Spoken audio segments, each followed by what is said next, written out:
Merci fidèles téléspectateurs, merci à vous tous qui nous suivez de partout, merci surtout pour la confiance renouvelée en votre émission, le magazine Les Panels, que vous suivez chaque mardi, jeudi et samedi 15h30. Toutes nos excuses pour ces légers retards avec lesquels nous commençons cette émission. Alors, nous savons que le peuple congolais a besoin qu'il y ait les changements. Les changements est devenu un principe à l'immédiat. Le peuple congolais a besoin de vivre quand même l'engouement de son indépendance. Après 64 ans, le peuple congolais continue à se questionner sur certaines questions de la vie. Est-ce que le peuple congolais restera toujours à regarder comme un film ce qui se passe au niveau de la politique? Est-ce que l'homme politique congolais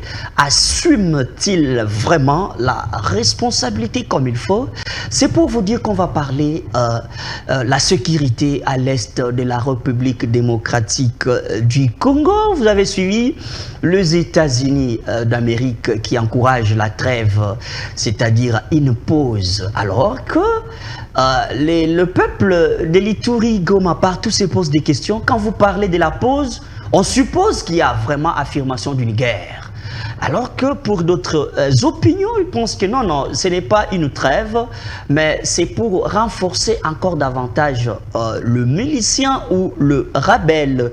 Et tout ça, ce sont des questions qui dérangent le peuple congolais. À la surprise ou à la grande surprise de tout le monde, on a vu le rebelle Corneille Nangaa participer à une messe à Rutshuru sans être inquiété.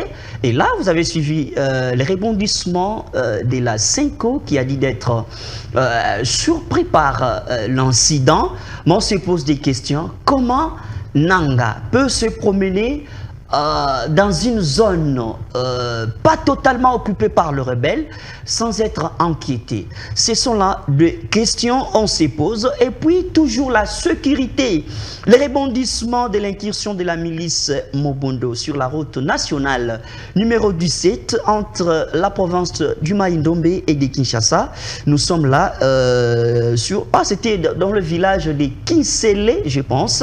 C'est ça, et il y a eu des morts du côté des hommes en uniforme et du côté des miliciens. Tout ça, on se pose des questions. Comment le peuple, comment les gouvernements n'arrivent pas à maîtriser l'appareil sécuritaire en République démocratique du Congo? On va aussi parler de la crise de leadership au sein de l'Union sacrée. Pourquoi pas parler au sein des institutions? Ça pose problème, comme si l'Union sacrée n'a pas encore donné son vrai visage de la politique, parce que déjà là, l'un des grands partis politiques, l'UDPS, à l'instant, tiré à boulet rouge de part et d'autre pour le départ précipité du secrétaire général qui joue l'intérim du président du parti politique l'UDPS au nom de Augustin Kabouya. Les voix s'élèvent de part et d'autre, plusieurs partis, sous-partis qui s'élèvent.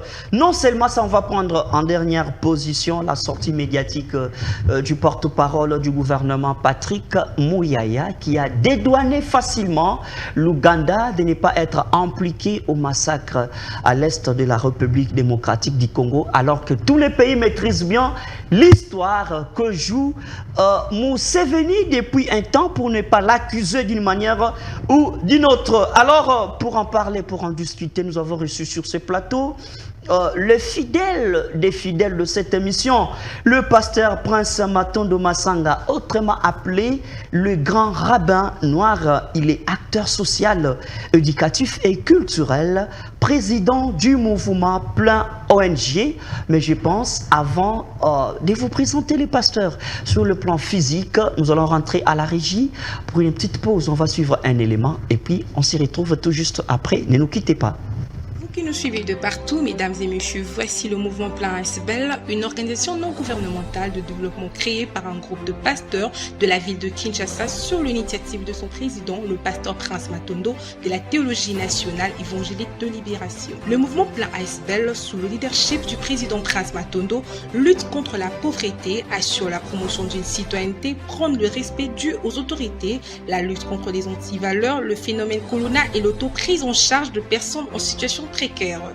Aussi organise-t-elle un cursus de formation de jeunes, Avenir de la Nation, de formation professionnelle gratuite, notamment en coupe et couture, conduite automobile, informatique et en alphabétisation.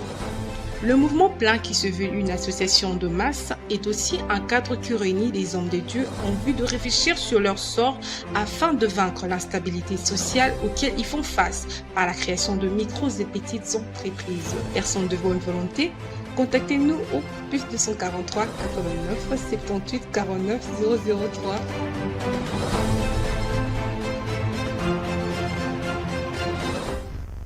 Vous venez là de suivre le pasteur Prince Matondo Massanga, le grand rabbin noir, acteur social, éducatif et culturel, président du mouvement Plein ONG. Pasteur, merci d'avoir répondu présent à cette belle émission et nous avons suivi un élément. Un petit commentaire là-dessus. Merci beaucoup, monsieur Jean Mima, et tout le plaisir est le mien d'avoir reçu votre invitation une fois de plus. Comme vous avez vu, nous sommes le mouvement Plein ASBEL, une ONG. Voilà, nous luttons contre la pauvreté et dans le cadre de la lutte contre la pauvreté, nous nous acharnons contre tout ce qui entraîne la pauvreté, notamment le néocolonialisme, l'impérialisme. Voyez-vous, la lutte également contre les antivaleurs. Nous faisons la promotion de la nouvelle citoyenneté congolaise. Donc, en bref, le mouvement Plein, voyez-vous, dans le cadre de nos activités, nous prenons également en charge la jeunesse dans le cadre des formations gratuites. Nous offrons des formations en conduite automobile 100% gratuit, en coupe et couture pour les jeunes dames 100% gratuite, des formations gratuites de toutes les façons, et également en alphabétisation, en informatique, ainsi de suite. Donc maintenant où je vous parle, si vous allez dans nos centres de formation, l'affluence est totale. Très bien. Très bien, merci. Peut-être ça ne fait pas partie du débat, mais c'est très important parce que c'est un plateau spécial. Vous avez déjà pris combien de temps depuis le lancement de votre projet qui lutte pour la nouvelle citoyenneté? Nous avons commencé au mois de janvier 2022 et nous nous réunissons en assemblée dite ordinaire chaque lundi à 17h, de 17h à 19h. Toujours dans le cadre des requinquéviers, le peuple congolais, qui doit savoir se prendre en charge devant les défis auxquels nous sommes voués. Voyez-vous, sans cohésion nationale, sans unité nationale, la nation congolaise est vouée à disparition. C'est ainsi que nous, mouvement Plein ASBEL, n'est-ce pas, nous faisons les apôtres de la cohésion nationale, les apôtres de la libération du Congo. Voyez-vous, sur le plan de notre souveraineté. Nous estimons au mouvement Plein ASBEL que la souveraineté du Congo n'est pas à négocier, ne peut pas être négociée. Voyez-vous, que l'intégralité de notre territoire ne peut pas être négociée. Voyez-vous, nous sommes chrétiens, nous sommes des hommes de Dieu, nous sommes des fidèles au niveau de notre ONG. Mais la Bible elle-même, n'est-ce pas, parle de l'intangibilité des frontières. La Bible consacre le principe de l'intangibilité des frontières. La Bible consacre le principe d'autonomie des peuples. Voyez-vous. Donc, nous estimons très bien que cette injustice doit être bannie. Très bien. Nous devons nous lever contre ce genre de justice. Merci beaucoup, Pasteur Prince Matondo. Mais avant de finir avec ça, quel est le bilan que vous tracez depuis votre début jusqu'à maintenant et certaines réalités que vous rencontrez sur terrain? Le bilan est largement positif. Nous avons une centaine de jeunes formés dans nos centres, notamment en coupe et couture et en conduite automobile. Mais bon, les défis, vous savez, nous ne sommes pas là pour nous plaindre. Mais les défis dans toutes les organisations existent toujours. Ce sont des défis d'ordre logistique. Voyez-vous, quand vous avez une centaine de jeunes, comme maintenant là, comme candidats à la conduite automobile, parce que c'est gratuit, mais que vous n'avez que 2 véhicules, parce que nous utilisons les moyens de bord, nous n'attendons pas d'être subventionnés par l'État pour commencer à agir. Avec nos propres moyens, nous travaillons et nous faisons ce que nous pouvons, simplement parce que nous voulons venir en aide justement à l'État. Très bien, merci. Et comment vous garantissez les mesures d'accompagnement? Parce que nous connaissons plusieurs aspects, ONG associations forment bien, mais quand il faut maintenant accompagner, ça pose problème. Après la formation, comment vous accompagnez les participants? Nous sommes un cadre de réflexion. Nous avons avec nous des membres qui ont des ateliers de couture. Nous avons avec nous des membres qui sont informaticiens. Nous avons avec nous des membres qui sont notamment, entre autres, qui sont des chauffeurs, ainsi de suite. Donc, dès qu'un candidat a terminé, nous l'orientons vers une filière donnée dans un atelier, dans un garage, ainsi de suite. Très bien, merci beaucoup. Je rappelle à ceux qui nous suivent en direct, vous avez le 2 numéros affichés en bas de l'écran pour nous appeler, besoin de participer. Nous suivons le pasteur Prince Matondo Masanga, qui est le grand rabbin noir, acteur social, éducatif et culturel, président du mouvement plein ONG. Vous voulez aussi avoir quelques éclaircissements sur la formation ou les différentes formations filières lancées par le pasteur Prince Matondo. Vous pouvez nous appeler pour participer. Il est là, il peut répondre à toutes questions. Nous prenons les thématiques ou dossiers du jour. On va commencer avec la sécurité. Cette participation des Corneille Nangaa, le rebelle Corneille Nangaa, à une messe à Rutshuru sans être inquiété. Quelle est la place du gouvernement, la responsabilité du gouvernement? L'église catholique qui a réagi, est-ce qu'il y a l'anguille sous roche? On se pose tous des questions. Pasteur Prince Matondo, on prend la première thématique. Comment Corneille Nangaa peut opérer facilement alors qu'il est bien connu comme un rebelle, mais il arrive quand même à se vanter sans être inquiété? Bon, vous voyez, il y a certains coins dans notre pays qui, de toute apparence, ressemblent à des zones de non-État. Voyez-vous? Donc, n'importe qui peut faire ce qu'il veut. Hein, c'est ce qui justifie justement, entre autres, la présence d'une personne comme ce monsieur. Moi, personnellement, je n'aurais pas voulu me prêter ma voix à lui faire une quelconque publicité comme celle-ci. Je n'aurais pas été disposé, ni été votre question. Non, on analyse les faits. Pour nous, ce sont des défis sécuritaires d'ordre majeur. Pourquoi? C'est parce que c'est à des occasions de ce genre qu'il faut les capturer. Voyez-vous? En principe, nos services de sécurité doivent suffisamment être informés des mouvements de ce genre de personnes. Ce genre de personnes avec leur organisation doivent être infiltrés. Et nos services de sécurité doivent être au courant de leurs mouvements. Et à une occasion comme celle-là, dans une église, mais entre nous soit dit, c'est à la sortie qu'on doit les cueillir. Et de la manière la plus facile. Mais bon, voyez-vous, par contre, par rapport à l'implication de l'Église catholique, moi je dirais plutôt non. Hein, non, mais l'Église catholique est citée, pas l'Église catholique en général, celle de la démocratique du Congo, la 5.1, et puis elle est citée depuis un certain temps d'être de mèche, bien qu'on n'a pas de preuves.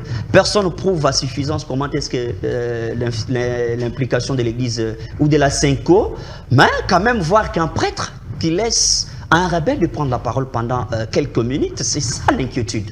Bon, vous savez, jusqu'à ce que nous ayons des preuves d'une certaine complicité, Voyez-vous? Il n'y a pas de fumée sans feu. Il n'y a pas de jusqu'à fumée ce que sans nous feu. ayons des preuves, on ne peut pas avancer quelque chose sans preuve du tout. Voyez-vous? Parce que le monsieur est un chrétien, donc il peut apparaître comme ça dans une église. Maintenant, il n'a jamais été catholique. Il n'a jamais été catholique.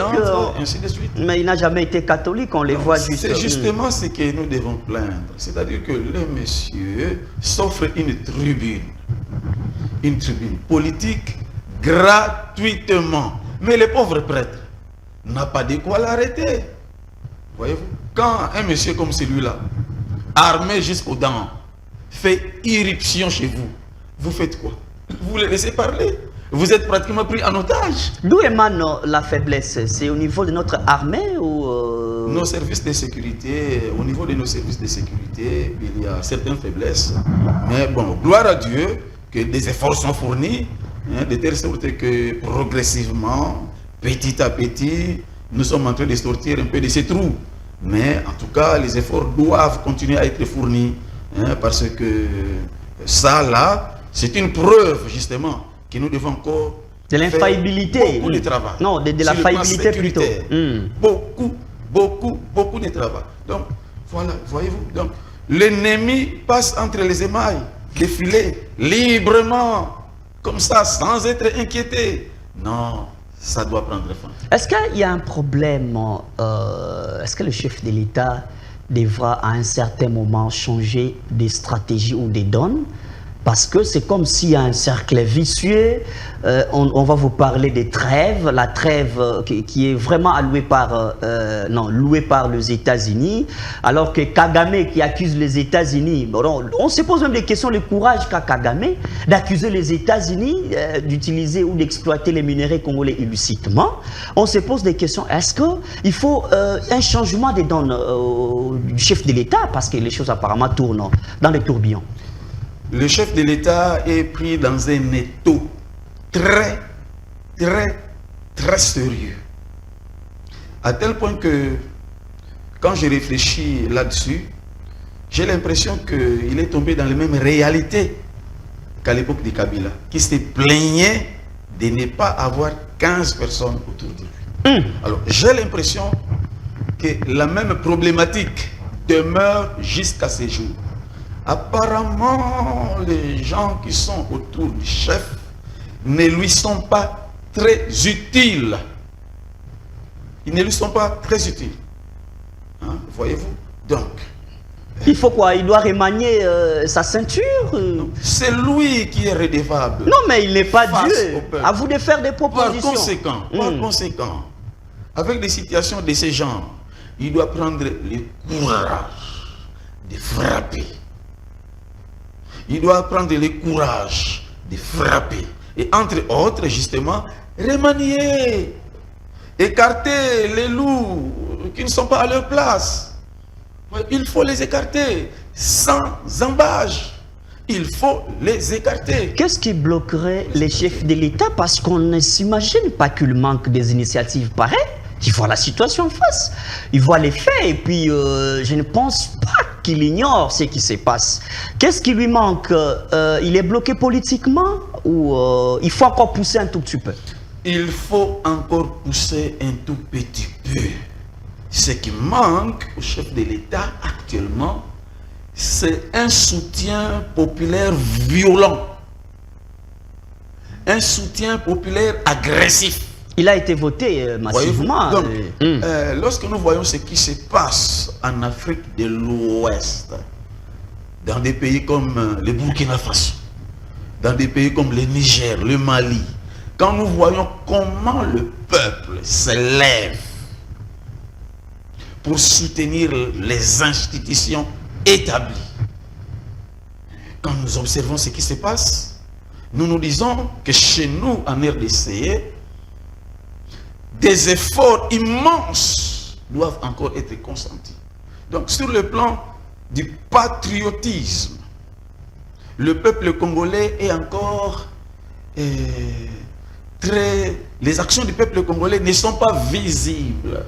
Le peuple congolais est en train de sommeiller. Nous soutenons le président de la République, oui, mais nous les soutenons au niveau des lèvres. Pas vraiment du cœur, mais au niveau des lèvres. Nous les soutenons des lèvres, pas du cœur. Des actions visibles, des gens qui se lèvent, des gens qui disent non, avec des actions. Ils ne sont pas visibles. Très bien. On ne les voit pas. Alors, et là, vous parlez de l'influence des politiques au sein de la population, parce que la population, c'est toute une masse qui n'a pas d'âme.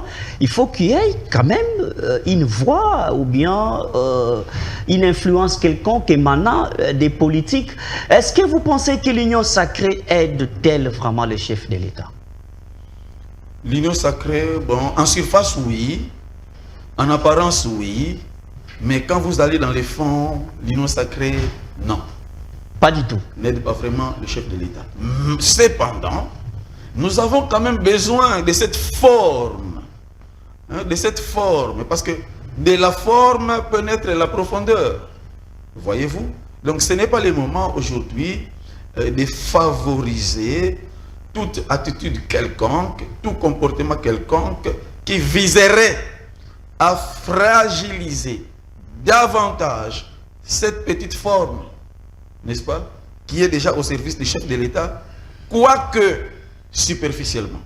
Mais nous en avons besoin. Il appartient maintenant au chef de l'État lui-même, en tant que garant de la nation.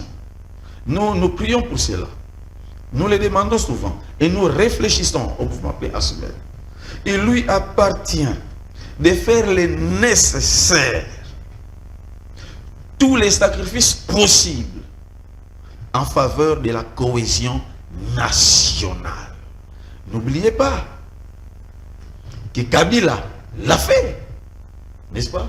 Il a accepté de diviser son pouvoir pratiquement en 4. On peut même dire en 5.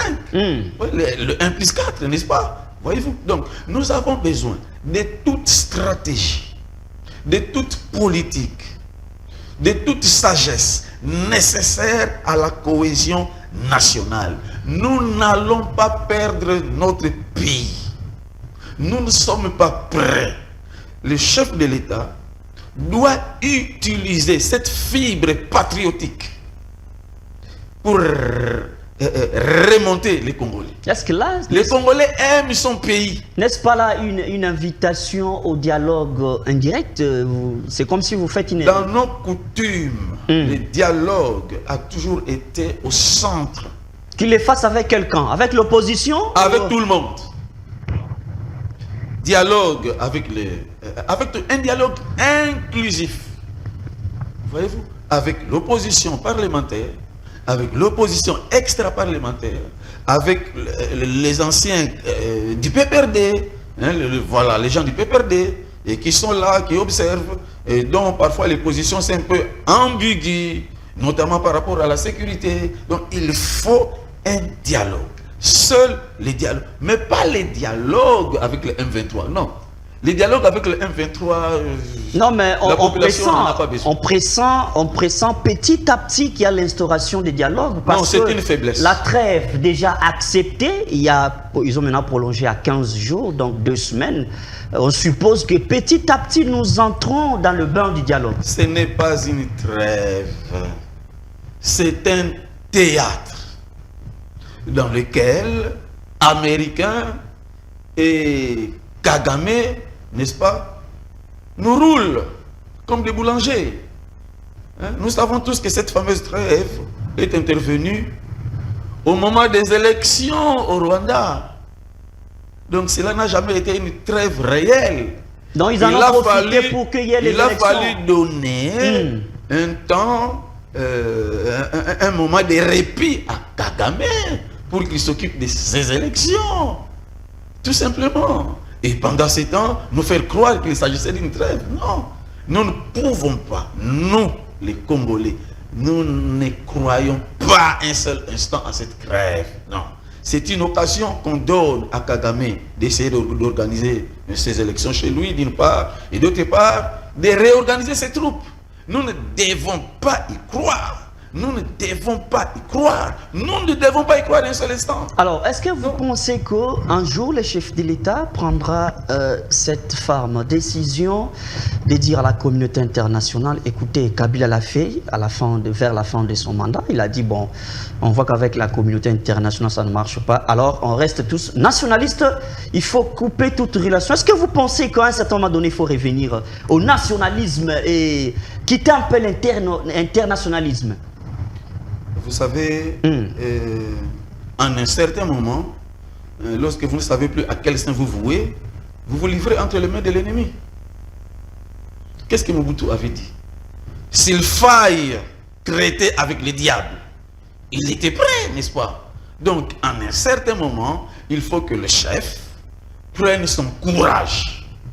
Personne ne lui en voudra. Même les Occidentaux eux-mêmes, ils savent qu'il appartient à la RDC, qu'il appartient aux Congolais de protéger leur territoire. Ils le savent très bien. Donc par conséquent, il faut bien qu'en un certain moment, le chef de l'État prenne la décision de traiter avec qui il veut. Mais il faut souligner, j'aimerais souligner ceci.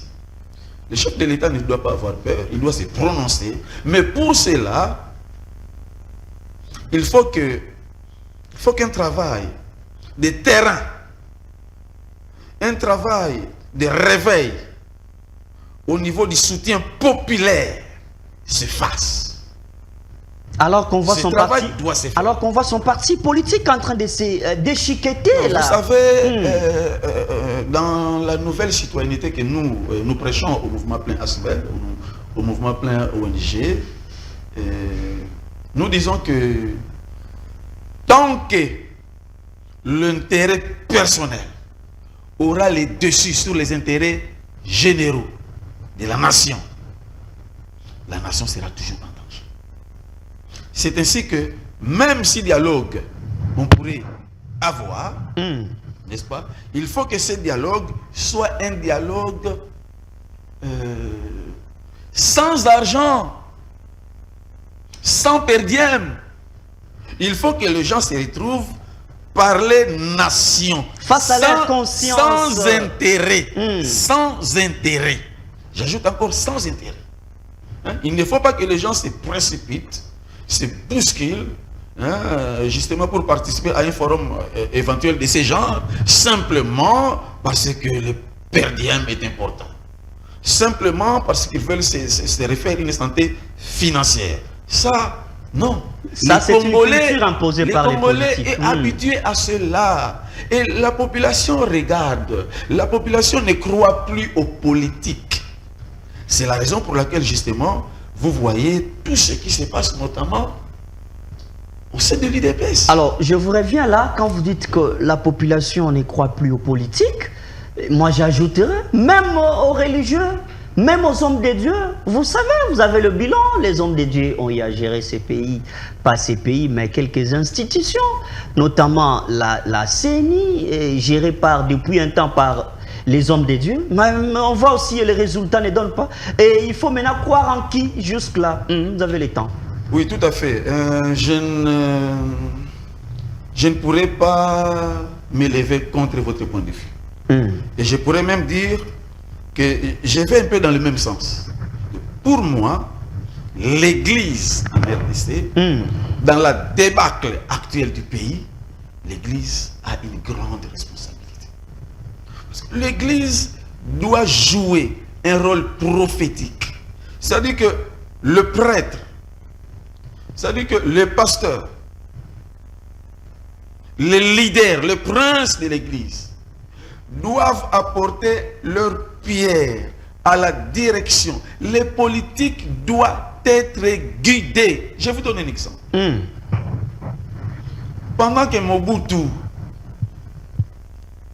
était en train de chuter, vers les années 92 déjà, le règne de Mobutu tendait déjà vers sa fin. Mobutu était en difficulté avec moult marches, l'opposition qui avait le vent en poupe, et puis quelques temps plus tard, l'AFDEL qui rentrait, n'est-ce pas?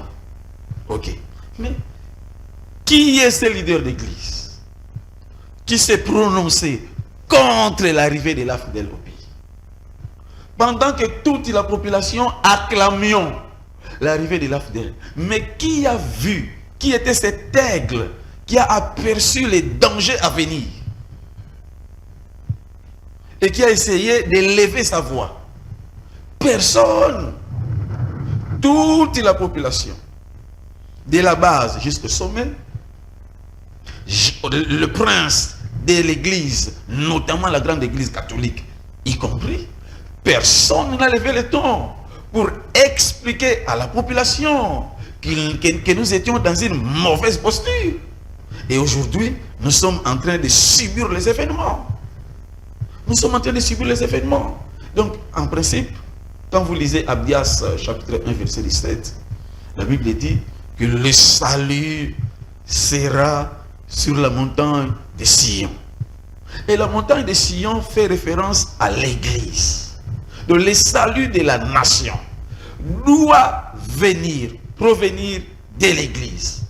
Voyez-vous? Et ayant constaté ces déficits, nous nous sommes dit, on ne peut pas continuer à regarder. On doit s'élever. Nous avons rassemblé autour du mouvement plein ASBL tous les leaders chrétiens, notamment des assemblées de réveil, qui ont cru à cette vision, qui ont cru que c'est le moment aujourd'hui aux Congolais de s'élever d'une part, et d'autre part aux leaders chrétiens de se mettre en synergie pour réfléchir. On ne doit pas continuer à subir les événements. Sauf que, malheureusement, jusque-là, nous avons l'impression que nous sommes en train de prêcher. Nous prêchons. Notre travail au niveau de la base produit ses effets. Parce que ne vous en faites pas, le peuple est en train de se réveiller. Mais au niveau du sommet, notre message n'arrive pas. Parce que si le message arrivait au sommet, on nous appellerait, on nous demanderait, avec ce que vous faites, vous aider. De manière à ce que votre organisation, l'impact de votre organisation soit beaucoup plus important. Nous avons besoin que chaque Congolais et surtout les leaders chrétiens, les leaders d'église jouent les rôles qui est le leur. C'est un rôle prophétique, selon Abdias 1,17, justement, pour le salut de cette nation. Le patriotisme doit être aiguisé. Merci. Merci beaucoup, Pasteur Prince Matondo. Je rappelle que nous sommes sur ce plateau avec le Pasteur Prince Matondo Massanga, le grand rabbin noir, acteur social, éducatif et culturel, président du mouvement plein ONG. Avec lui, nous traitons certaines questions d'actualité. Vous qui nous suivez de partout, le 2 numéros affichés en bas de l'écran, vous pouvez nous écrire pour participer à cette belle émission. À l'instant, on a besoin que tout le peuple congolais mette la main dans la pâte, parce qu'on n'a qu'une seule nation qui est le Congo. Sans les Congo, alors on n'est rien. Si nous parlons du Congolais, c'est parce qu'il y a un espace appelé la terre congolaise, et nous sommes dans l'obligation tous de le garantir, ou de la garantir d'une manière ou d'une autre. Nous savons que les politiciens à leur tour ont fait leur part, mais qu'avons-nous du bilan de tous ces politiciens pendant, depuis même la prise de l'indépendance jusqu'à nos jours, 64 ans après? Et là, c'est la prise de conscience. Quand on parle de la prise de conscience, en tout cas, nous devons, nous tous, savoir équilibrer les soucis, les besoins, l'envie. Tu sais, qui nous amène à être trop faibles devant l'argent. Et aujourd'hui même, on sait nous avoir facilement. Pourquoi? Parce qu'on sait qu'il y a la pauvreté. Mais posez-vous la question, qui a instauré la pauvreté? Les politiques sont là, ce sont eux qui sont dans l'obligation de donner les directives. C'est leur responsabilité. Quand on parle du politique, on voit l'idée. Quand on parle de l'idée, on a besoin qu'elle soit concrétisée. Nous envions les autres, mais nous sommes intelligents. Nous avons les universitaires. Nous avons des acteurs nous avons les gens qui s'y connaissent, nous avons plusieurs domaines maîtrisés. Mais pourquoi dans la pratique, on n'y arrive pas? Pourquoi on n'y arrive pas? C'est tout le monde qui a envie de quitter ces pays, d'aller vivre ailleurs plutôt, trouver le paradis terrestre ailleurs. Mais quelle est la part des responsabilités de tout un chacun de nous? Hein, mieux vaut un pain sec qu'une maison remplie de festons. Il faut m'accepter de dormir affamé, mais au moins dire la vérité quand il faut le dire. Hein, accepter même la mort quand il faut dire la vérité. Accepter tout. Parce qu'on ne sait pas que la génération qui viendra apporter les changements pour ces pays. Parce que là, plus en plus, on s'enfonce et chaque année, une nouvelle génération arrive, nous trouve déjà étourdis, éparpillés, estomaqués. Tout le monde se pose des questions, mais où allons-nous? On se pose des questions, mais nous avons la réponse entre nos mains, c'est la prise de conscience. Nous n'avons qu'un seul pays. Merci beaucoup. Alors, là, on va prendre... nous sommes toujours à la première thématique, la sécurité, pour finir avec les rebondissements de l'incursion de la milice Mobondo. Cette milice qui a mis à mal presque tous les mouvements de la province de Maïdombe, Kwamoutou, partout ailleurs. Donc la milice Mobondo a mis à mal la circulation de biens, alors que la ville capitale de Kinshasa a besoin d'être ravitaillée par nos provinces voisines ou bien par nos différentes provinces. Mais là, quand l'incursion continue, plus de 40 morts, on se pose des questions, alors qu'il y a eu ici les assises entre les chefs de l'État et les chefs coutumiers Teke et Yaka. On se pose des questions. Aujourd'hui, un chef coutumier commence à avoir besoin d'argent. Auparavant, un chef coutumier n'avait que besoin d'un symbole. Vivre mieux, c'était quoi pour un chef coutumier? C'est manger, réunir ses soldats, les notables. Mais aujourd'hui, un chef coutumier a besoin de rester dans les conforts. Il a besoin de rester à Kinshasa, à Tchapé parfum, à Tambouanamoutuka. Mais ça n'a plus de sens. Plus vous vendez nos valeurs coutumières, vous vendez et les ancêtres s'énervent. Regardez où vous nous amenez. Conflit de terres, régler ça entre chefs coutumiers. Il y a eu les assises ici à Kinshasa en présentiel devant le chef de l'État, entre les chefs coutumiers de Teke et puis Yaka. Et comment les assises n'arrivent pas à être pratiquées? Tout ça, ce sont les intérêts, tels que l'a souligné l'invité sur ce plateau, le pasteur Prince Matondo. Les intérêts égoïstes. Chacun veut sa part. La subjectivité a pris l'absolu, alors qu'on est africain. En Afrique, c'est les nous qui règnent. C'est nous qui allons régner. Mais ne pensez pas à l'individualisme, mais ça nous divise. Et plus en plus, nous perdons de la valeur au reste du monde. Alors, pasteur Prince Matondo, on va un peu taper plus fort à cette question des chefs coutumiers. Ils étaient ici en face du chef de l'État. Ils ont trouvé la paix. Au sorti de leurs assises, les micros ont presque sillonné partout. Nous avons tous senti la bonne volonté qu'il y ait la paix dans les Kwamoutou, qu'il y ait disparition de cette affaire des milices Mobondo. Mais là, il y a eu encore incursion. Est-ce que vous pensez qu'à un certain moment donné, les chefs coutumiers ont perdu quelque chose de valeur? Absolument. Absolument. Avec la modernité, la RDC d'une part, la RDC d'une part et d'autre part pratiquement tous les peuples d'Afrique, nous sommes en train de perdre notre identité. C'est ce que vous avez souligné. Vous voyez un chef coutumier, n'est-ce pas, qui vient s'installer en ville, qui abandonne ses sujets. Non. Non. Non. Il faut que l'État, étant donné qu'il dépend du ministère des Affaires intérieures, il faut que l'État frappe. Les chefs coutumiers doivent être remis à leur place.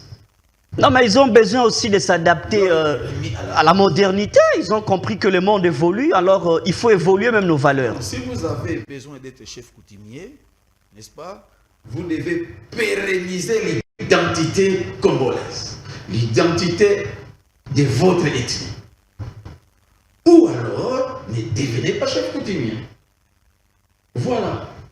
C'est ainsi que moi je dis que quelque part, nous devons éviter de tomber dans les copier, coller, et on parle de démocratie. Non, la démocratie n'existe pas.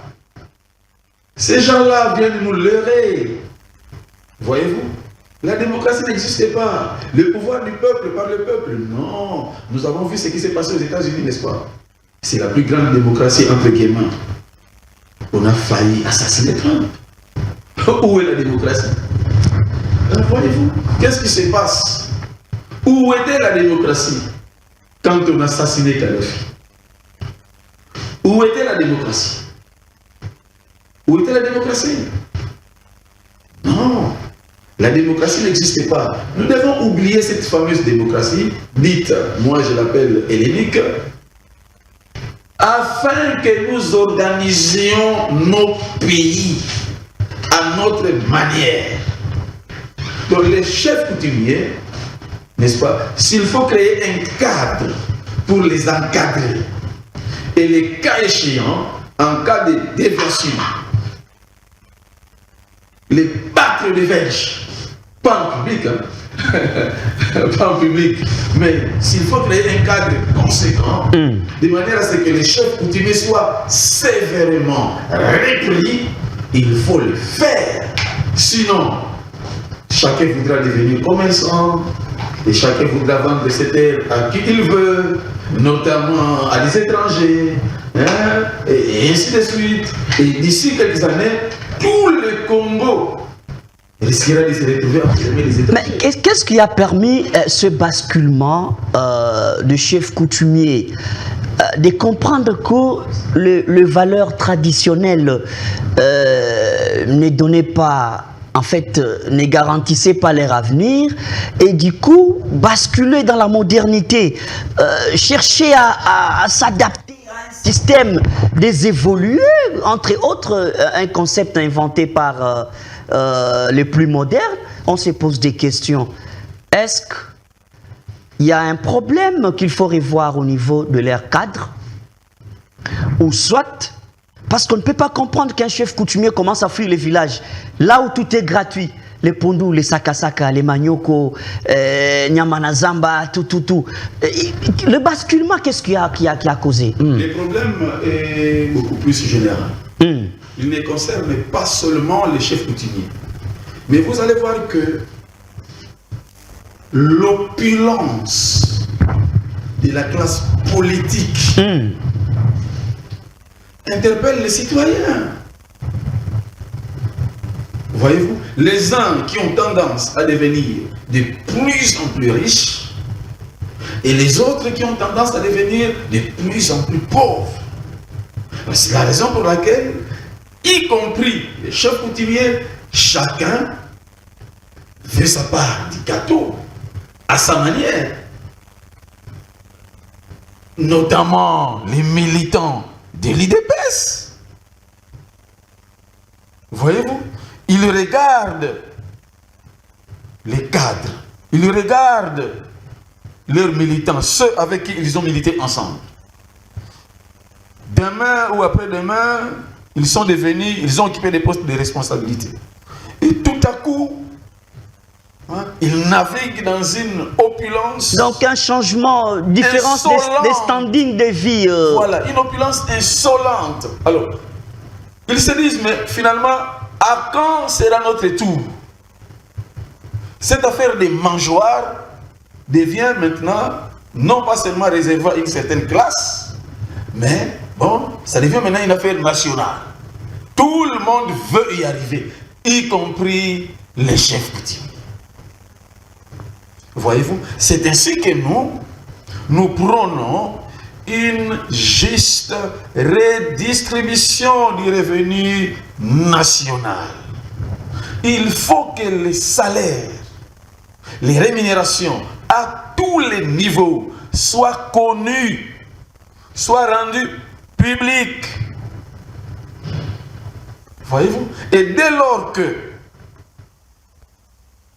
vous affichez une opulence au-delà de vos revenus, vous devez être interpellé. C'est un point saillant, c'est un point très capital. Vous devez être interpellé. Donc tout tourne autour de la justice. Tout tourne autour de la justice. Bon, voyons voir. Nous avons un nouveau ministre de la Justice qui nous a fait miroiter beaucoup de choses. Comment ça? Espérons. Mais on acclame son engouement du début, on acclame, tout le monde l'apprécie. C'est ça justement que j'appelle miroiter, c'est-à-dire qu'au début, quand il était dans l'opposition, il avait beaucoup parlé de la justice et il a plu justement au chef de l'État de lui confier ses ministères. Alors espérons qu'il aura le soutien nécessaire, notamment du chef de l'État lui-même. Et enfin de tous les Congolais. Voyez-vous, la justice élève une nation, dit la Bible. La justice, la justice, la justice. Donc, à tous les niveaux, aussi bien dans l'armée, dans la police, dans la fonction publique, dans l'administration, la justice. Je pense qu'à partir du moment où des interpellations auront lieu et des jugements publics sur les revenus et l'opulence de certaines personnes, les Congolais reviendra à lui-même. Alors, parce que là, vous continuez avec la parole, nous parlons de la justice, vous parlez aussi de la justice. Apparemment, on sent un déséquilibre au sein des institutions. Chacun veut gérer à sa manière. Il y a l'absence de l'interministériel, cette relation entre ministres et ministères quasiment inexistante. On se pose des questions. Comment pallier? Parce que c'est comme si c'est un système, ne touchez pas à mon ministère. Quand je suis là, c'est moi qui suis maître des bords et puis personne d'autre. Alors qu'il faudrait un dépassement de l'intelligence, un dépassement des collaborations. Qu'est-ce qui peut permettre qu'il y ait, qu'est-ce qui peut déclencher cet engouement, cette manière de vivre ensemble, de travailler en collaboration entre institutions? Bon, en réalité, cela provient de l'émulation. Hein. C'est une émulation. Chacun, c'est quelque chose de positif, c'est quelque chose à encourager. Chaque ministre a tendance à vouloir montrer de quoi il est capable. Ce n'est pas mauvais. Mais cette synergie, ce travail d'ensemble, cette communion, cet esprit d'équipe ne doit pas en pâtir. Il ne doit pas en pâtir. Mais cette émulation, si chacun veut faire de son mieux, pourquoi? Parce qu'entre autres, il y a des échéances. 2028 n'est plus assez loin, d'une part. Et enfin, il y a son Excellence, Monsieur le Président de la République, qui a besoin de présenter un mandat positif. Parce que moi, je dis toujours que nous avons intérêt à ce que le président de la République réussisse son mandat. Parce que, tout compte fait, si le président ne réussissait pas le mandat, ce n'est pas lui qui aura échoué. En tant que personne physique, il aurait sorti son épingle du jeu en tant que personne physique. Mais la nation échoue avec les présidents qui échouent.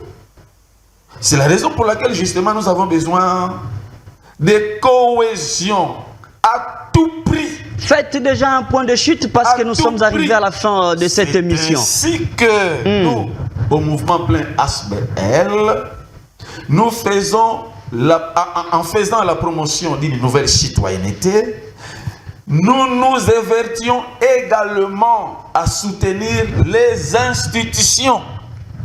Vous savez, avec la situation que vit notre pays actuellement, ce n'est pas le moment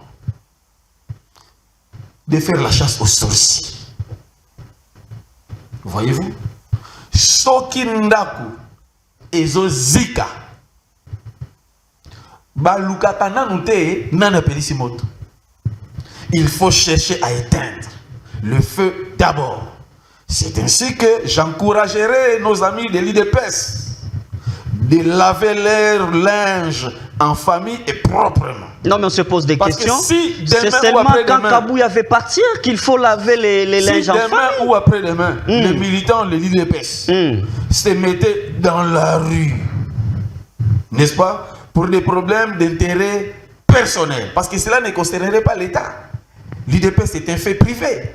Voyez-vous, ça donnera une mauvaise image Donc moi, je ne dis pas que Kabouya parte ou qu'il ne parte pas. Non, je dis tout simplement qu'ils s'arrangent à traiter, à laver leur linge en famille, proprement et dignement. Qu'ils soient un peu revêtus de cet esprit de dignité qui revêtait les sphinx de liberté, le feu Étienne Tshisekedi, qui nous a tous apparemment fait rêver. On regrette le départ de Jean-Marc Kabound au sein de l'UDPS, d'après certaines bouches, je n'affirme rien, mais d'après certaines bouches, qu'il faut encore Jean-Marc Kabound qu'Augustin Kabouya à la tête de l'UDPS. Jean-Marc Kabound a commis des erreurs. Nous sommes des humains. Qui sont pardonnables. Nous sommes des humains, personne n'est parfait. J'estime que ce sont des erreurs pardonnables et qu'en un moment... Il peut faire l'aveu puis revenir... En un moment, il pourra avoir le pardon de qui des droits et revenir, voilà, jouer le rôle qu'il lui faut dans cette nation. Très bien, merci beaucoup Pasteur Prince Matondo, merci d'avoir répondu présent à notre très belle émission. C'est ça le panel. Au-delà de vos polémiques, on a besoin de la matière. TV appelle ça ganga rabi ganga gangate. Autre mona rabi susu bitumba banini te. Bato afana kananda ko bana posa bazwa matière. Qu'est-ce qui se passe? On a de la confiance en la personne du journaliste. On a de la confiance en votre émission, en votre présentation. Qu'est-ce que vous donnez comme ce qui est comestible à la population? Est-ce que vous restez sur terre à terre? Où on commence à voir, même on manipule facilement les journalistes aujourd'hui dans ces pays. Et tu prends le mensonge. Tu le dis à haute voix à la télévision. Le journalisme, la télé, c'est d'abord la passion, au-delà d'être un métier et un travail. C'est d'abord la passion. Vous devez accepter les aléas. Accepter. Autant on a papa. Mais au moins, on fait la vérité. Autant comme on a la politique, comment on manipule les journalistes. Mais posez-vous la question. Toi qui bouffes l'argent des politiques, pour la image ya mabe na TV, sort après 20 ans, 5 ans, 10 ans, il faut écrire l'histoire. Karl Marx nous a dit, l'histoire s'écrit par soi-même. À vous, vous ne voulez pas écrire l'histoire. Ceux qui sont devenus grands, c'est parce que Bagarda, sans il y a valeur et principe sacro-saint. Il y a bon motto, il y a moralité. Ah, c'est bien. Tu peux savoir un espace, hein? Tout ce qui a bien autant, faites ce que vous pensez. On va compter le bilan après 2 ans, 3 ans. Les politiques sont passagers, ils vont passer. Mais toi qui es journaliste, tu es dans l'obligation de laisser un sens. Tu dois écrire l'histoire proprement. Quand on t'élu, alors on doit sentir que non, c'est une belle main qui a écrit l'histoire. Qu'est-ce qu'on va faire la lecture sur vous? Je pense, et ce n'est pas un acharnement, mais une invitation à nous qui avons choisi ces beaux métiers, un métier tellement difficile, qui exige beaucoup de sacrifices et beaucoup d'accompagnement. On ne refuse pas, il faut être avec les politiques, parce que c'est le monde dans lequel tout le monde est. Là, il faut savoir comment les gérer et comment les faire. Hein? Nous sommes arrivés à la fin de cette émission. Merci à l'équipe technique de Tosunga la télévision. Merci à Demis derrière la caméra avec son stagiaire à côté. Je vois même la promotion de plusieurs formations ici sur la chaîne Tosunga la télévision. Vous voulez devenir caméraman, profession de travail à la régie aussi, devenir présentateur. Vous êtes aussi déjà présentateur, mais vous voulez asseoir la maîtrise de la parole en public ou maîtriser votre plateau. Alors, inscrivez-vous à Tosungana comme école de formation. Vous allez renforcer votre capacité de métier.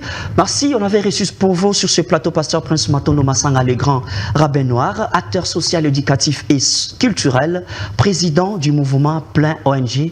On va finir avec l'élément du Pasteur Prince Matondo. Moi je vous dis, on se retrouve à la prochaine.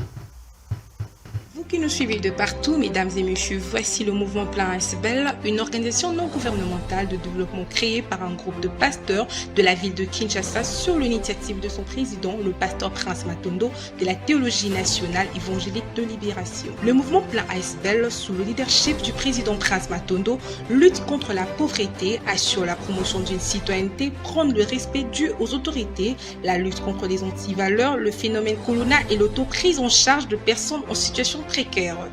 Aussi organise-t-elle un cursus de formation de jeunes, Avenir de la Nation, de formation professionnelle gratuite, notamment en coupe et couture, conduite automobile, informatique et en alphabétisation. Le mouvement Plein, qui se veut une association de masse, est aussi un cadre qui réunit des hommes de Dieu en vue de réfléchir sur leur sort afin de vaincre l'instabilité sociale auquel ils font face par la création de micros et petites entreprises. Personnes de bonne volonté, contactez-nous au plus 243 89 78 49 003.